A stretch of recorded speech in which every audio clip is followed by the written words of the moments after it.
You've been running on empty for so long that emptiness started to feel normal. The tabs, the notifications, the endless scroll through other people's curated lives, while yours feels like background noise. You tell yourself you're just tired, that a good night's sleep will fix it. But the exhaustion isn't in your body.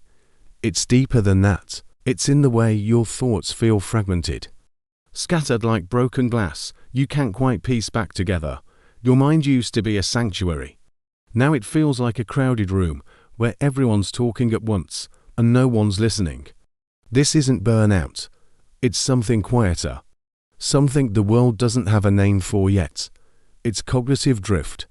The slow erosion of your ability to think clearly, feel deeply, rest completely. And it didn't happen overnight. Every notification trained your brain to expect interruption. Every doom scroll taught your nervous system that threat is constant. Every blue-lit night convinced your body that rest is optional. You adapted. You became efficient at existing in chaos. But efficiency isn't the same as thriving. Somewhere along the way, you stopped recognizing the sound of your own thoughts. The silence became uncomfortable. So you filled it with podcasts, with music, with anything that kept you from hearing what your mind was trying to say. But your exhausted digital self is speaking now. In the way you forget why you opened an app. In the fog that settles when you try to focus. In the strange emptiness you feel even when you're never alone. This is your architecture breaking down. Not dramatically, just quietly, one cognitive brick at a time. And you're here because some part of you remembers what it felt like before. Before the noise became normal. Before distraction became your default state. That part of you is still there, waiting beneath the static. What you're experiencing isn't weakness. It's sensory overload masquerading as productivity. It's a nervous system that never learned how to power down. Your brain wasn't designed for this. For the constant switching, the endless input. The never-ending feed of everyone else's urgency. It was designed for focus, for depth, for long stretches of uninterrupted thought that let you create and dream and become. But you've been living in interrupt mode for so long that flow feels foreign.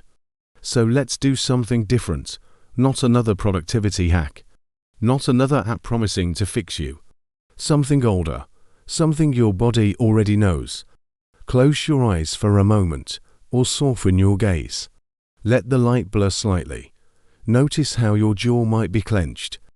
How your shoulders are probably carrying tension you didn't realize was there. This is where it lives. The digital exhaustion, not in your screen. In your body's response to it. Your nervous system has been in low-grade fight or flight for months. Maybe years, waiting for the next ping, the next demand.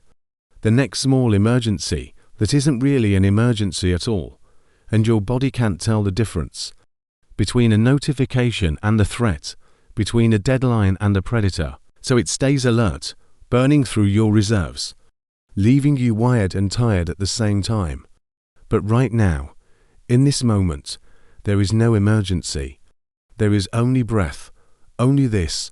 Inhale slowly. Let your belly expand, not your chest. Your belly. Like you're filling from the bottom up. Hold it for a moment, not straining. Just pausing, then release, long and slow. Like you're letting go of something you've been carrying too long. Do that again, and notice how your system starts to remember. That rest is possible, that calm still exists. This is cognitive repair, not through more information. Through less, through space, through the kind of stillness your mind has been begging for. There's a tool I keep close, a small amber glowing lamp that mimics sunset light. It signals to my brain that the day is ending, that it's safe to unwind. I turn it on an hour before bed, and something shifts. The urgency loosens its grip. You can find tools like this. Weighted blankets that give your nervous system permission to settle. White noise machines that create acoustic sanctuaries. Not because you're broken, but because your environment is working against you. And sometimes healing means building a space that works with you instead. These aren't luxuries, they're architecture. the scaffolding that lets your exhausted mind remember how to rest. But the deepest repair doesn't come from outside. It comes from what you stop doing. Stop checking your phone first thing in the morning. Let your thoughts wake up before the world rushes in. Stop filling every silence with sound. Let the quiet teach you what you've forgotten. Stop scrolling before bed. Let your mind drift into sleep instead of falling into blue-lit anxiety. These aren't rules, they're invitations. To reclaim the space between stimulus and response. That space is where you exist, the real you. Not the reactive version that's been running on autopilot. Your digital self doesn't need more content. It needs more emptiness, more room to breathe. More moments where nothing is asked of you, because somewhere in that space, your thoughts will start to connect again. Your focus will return, not all at once, but gradually. Like vision adjusting to darkness, and you'll remember what it feels like to finish a thought. To sit with an idea without immediately reaching for distraction. To feel present in your own life again. This is immersive cognitive repair, not a quick fix, a slow return. To the version of yourself that existed before the noise became normal. It's still there, waiting, in the pause between notifications, in the breath you've been holding, in the stillness you've been avoiding. You don't need to do anything dramatic, just small rituals, repeated, until your nervous system believes that rest is real, until your mind remembers how to wander without purpose, how to think without urgency, how to simply be. The world will keep spinning. The notifications will keep coming, but you get to step out of the current, even for a moment. And in that moment, something repairs, something essential, something that makes everything else possible. Your tired digital self is ready to rest, to restore, to remember.